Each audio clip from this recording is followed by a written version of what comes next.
Welcome to Oysters with a Pearl, the podcast series presenting the key outcomes of the eMSP NBSR project. My name's Kira G. I'm an MSP expert working at the Federal Maritime and Hydrographic Agency in Germany, and I'm delighted to be a host for this series. The EU-funded eMSP NBSR project brought together MSP planners, experts and stakeholders from the North Sea and Baltic Sea regions to collaboratively advance MSP practice. Urgent emerging topics were considered in communities of practice, and a series of practical recommendations were developed. Today we are talking about the ecosystem approach in MSP. I'm joined by Dimitry Frank-Kamenetsky from the HELCOM Secretariat, based in Finland, and Jan Schmidtbauer Crona from the Swedish Agency for Marine and Water Management, both of whom led the work on the ecosystem approach within the eMSP project. A very warm welcome to both of you. Thank you. Thank you very much. So, the ecosystem-based approach or ecosystem approach is something that we hear a lot about in the context of MSP.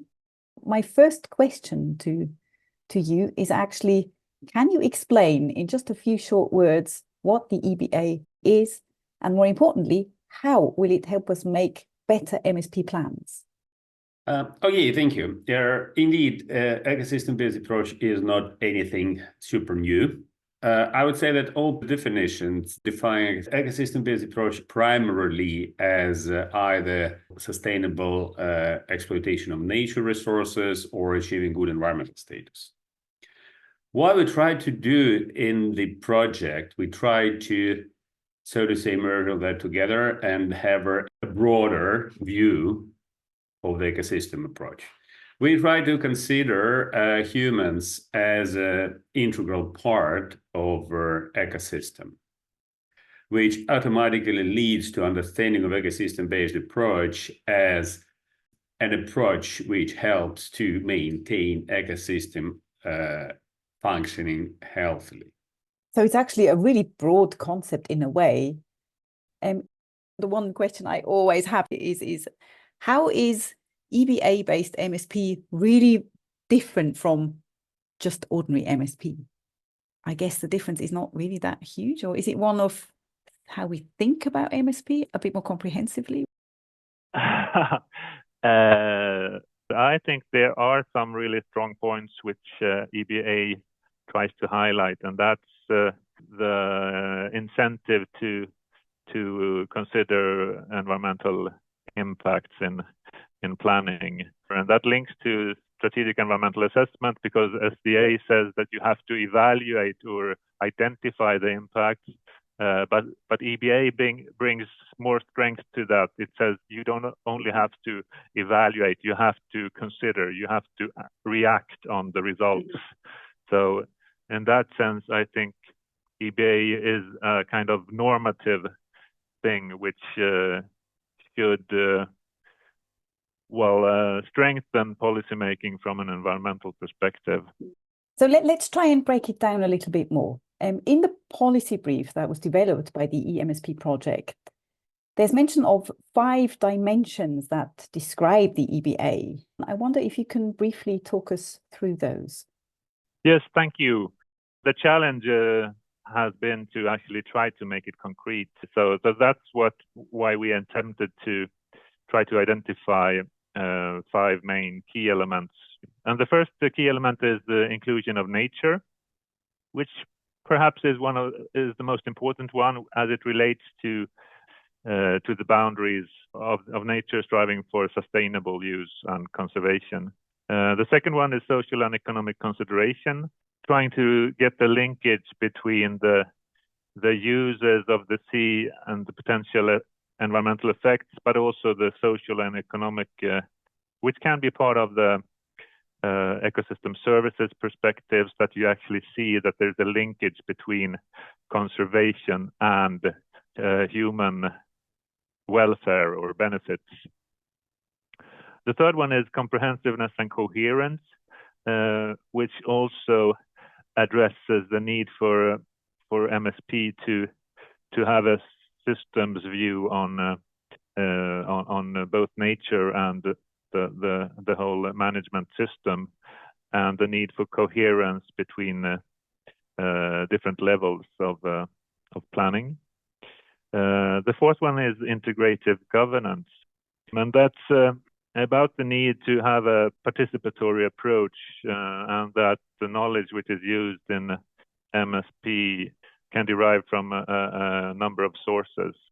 The last one is adaptive management, which basis is that there's a need to develop this knowledge and improve planning and be able to adapt to new knowledge and new understandings of impacts as well as targets for the planning. So that's what we ended up in as 5 main key elements for EBA application.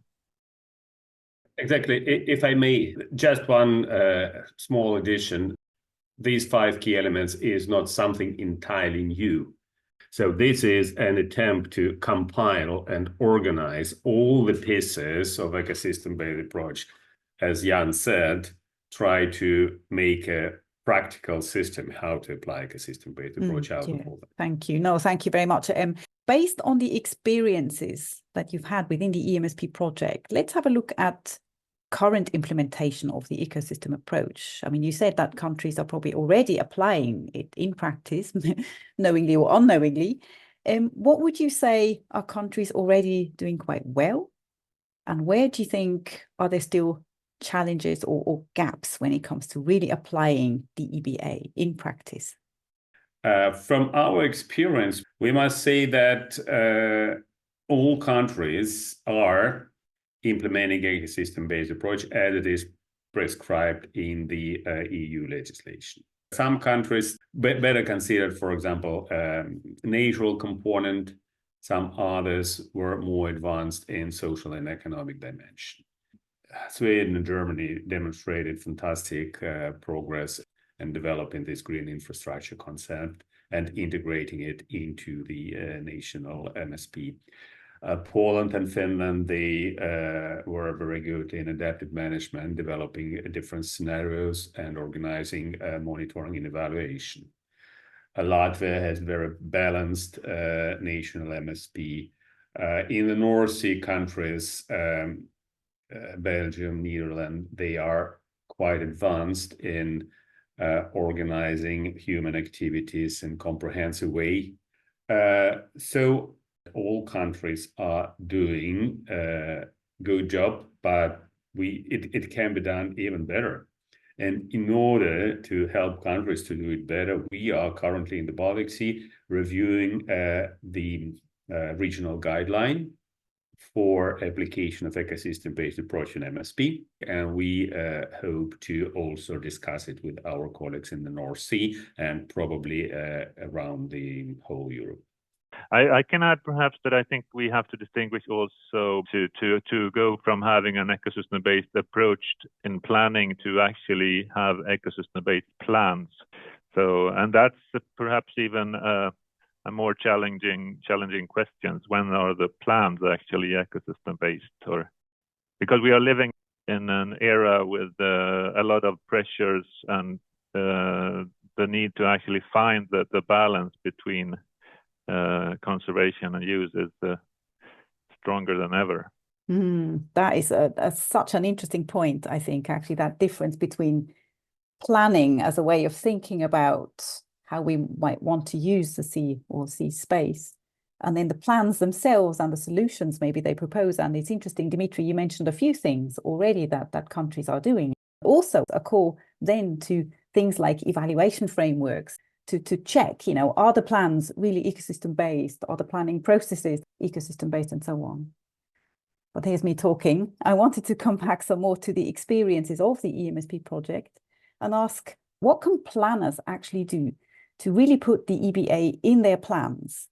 And then conversely, what are things that still need to be done at the policy level to make sure that there is an EBA in MSP? What planners should do is try to address what is, how do we view EBA in our plannings? The policy brief from the eMSP project tries to deliver and provide a basis for such discussions, to actually be a bit more aware of to which extent and how you integrate EBA in your planning.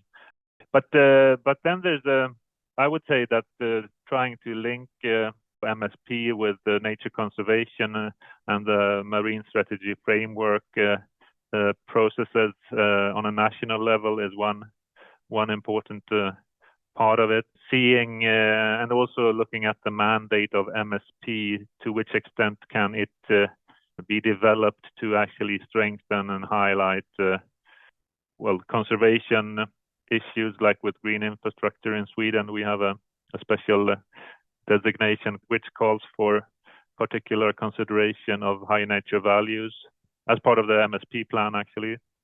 And when it comes to policy challenges, I would say that it's mainly going beyond the national perspective. So because true EBA is carried out at the sea basin level or even broader.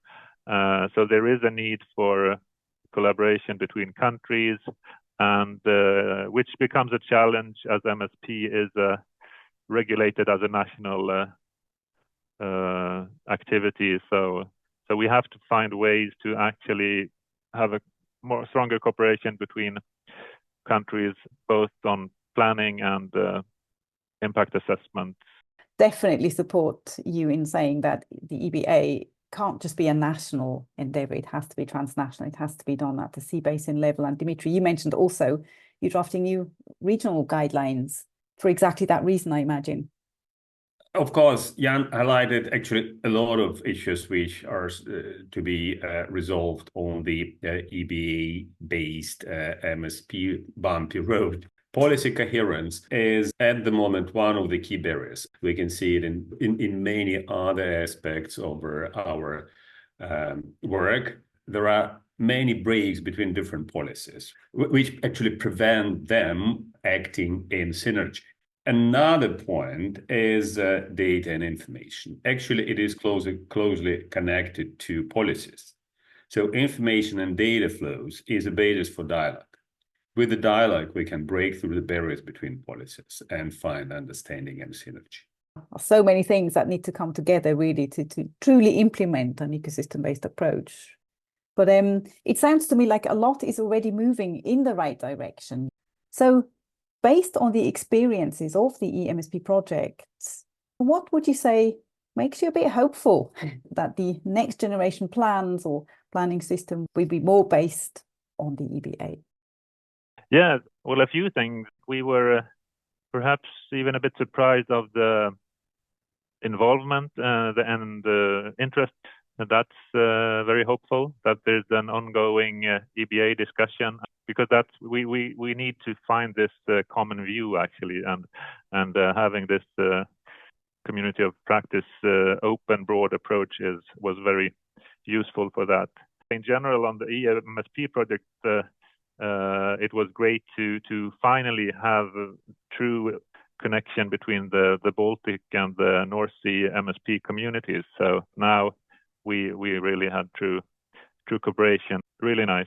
Perfect. Dimitry? I would say that the commitments to learn brings us hope that the next cycle will be even better organized and more EBA based. Also, it was very interesting to realize the difference in the projects and also the commonalities of understanding, which also bring the hope that we are at least progressing, and we all together will make MSPs better. I'm glad that you're optimistic. It's good to hear that progress is being made. It's good to hear that the community of planners is growing and interested in making better plans. So thank you very much for talking us through the EBA and the experiences that you have made in the eMSP project. Thank you. Thank you very much. Thank you everyone for joining us today. If you'd like to find out more, go to the eMSP website on www.emsproject.eu, where you can download all the policy briefs and reports, including the one on the EBA. And don't forget to tune in for all the other episodes, which are also available on the website.